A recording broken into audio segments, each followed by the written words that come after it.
Hi, my name is Sana Islam and I'm a program manager in Azure Stack HCI team at Microsoft. In this session, we'll cover how you can monitor Azure Stack HCI with Azure Monitor HCI Insights, which will ensure your resources are healthy and performant. In Microsoft Azure, you can see all your resources in Azure portal and monitor them with Azure Monitor. You can use Azure Stack HCI Insights, which is an interactive, fully integrated service which provides health, performance, and usage insights about registered Azure Stack HCI clusters that are connected to Azure and are enrolled in monitoring. There are a couple of benefits for using Azure Stack HCI Insights. It is managed by Azure, which means it is always up to date, and it does not require any third-party software setup. Azure Monitor Agent uses managed identity to interact with Log Analytics Workspace, which ensures safety. It is highly scalable. The visualizations will be able to load more than 250 plus clusters across all your subscriptions within a tenant at a time. User can easily customize the workbook template and add, remove, or edit visualizations and queries.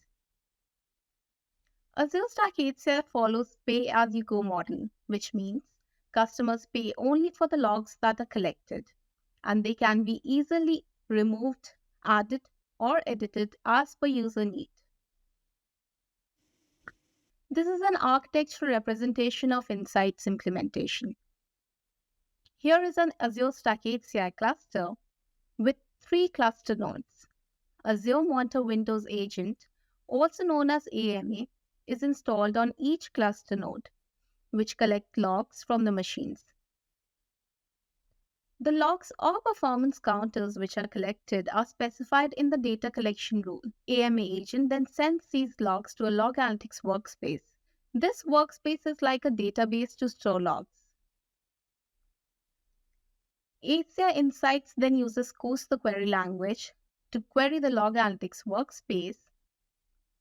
Azure workbooks are then used to visualize the data and provide pre-built workbook templates. Now let's see this in practice. This is an HCI cluster that is already registered on the required OS version and has managed identity enabled. Under nodes, you can see all of the nodes are ARC enabled, which enables it to provide powerful management capabilities like Insights. On clicking on Insights, you are redirected to the Welcome screen. Click on Get Started. A right pane opens. Here you can choose from a bunch of existing collection rules or create a new data collection rule. DCR specifies the event logs and performance counters which are required to light up Insight workbooks. Let's give DCR a name. Azure Stack HCI will be pre-appended to the rule name, which helps in identifying the data collection rules created by Microsoft. A data collection endpoint is used to access the configuration service to fetch associated DCRs for AMA. You can select from existing ones or create a new one. Choose from your existing subscriptions or resource groups. The events and perf counters are stored in a log analytics workspace. You can select the resource group you want the workspace to be created in and click on Review plus Create. You will be redirected to the final screen, which will give you a summary of performance counters, the Windows event logs, the log analytics workspace, and the name of the DCR that will be created. Click on Setup. You will be redirected to the extensions page, where you can see the Azure Monitor Windows Agent will be installed on all of the nodes of the cluster.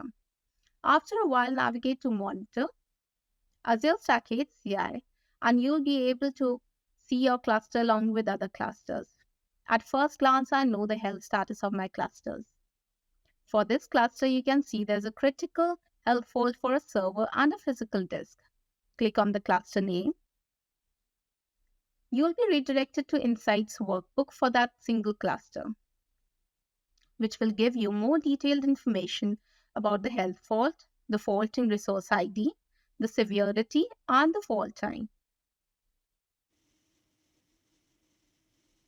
The Servers tab gives information like servers under the cluster, the server health, the server state, the uptime for those servers, the CPU and memory usage.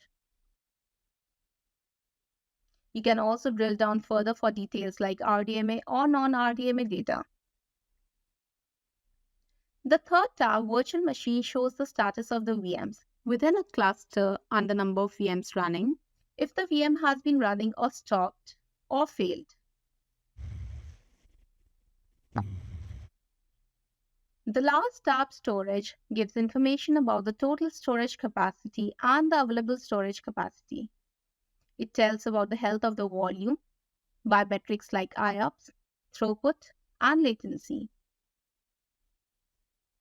This is how easy it is to configure Insights. There is plenty more to discover regarding Azure Stack HCI Insights. To learn more about what we covered today as well as full breadth of insights and tools available, visit the link mentioned on the slide. Thanks for watching.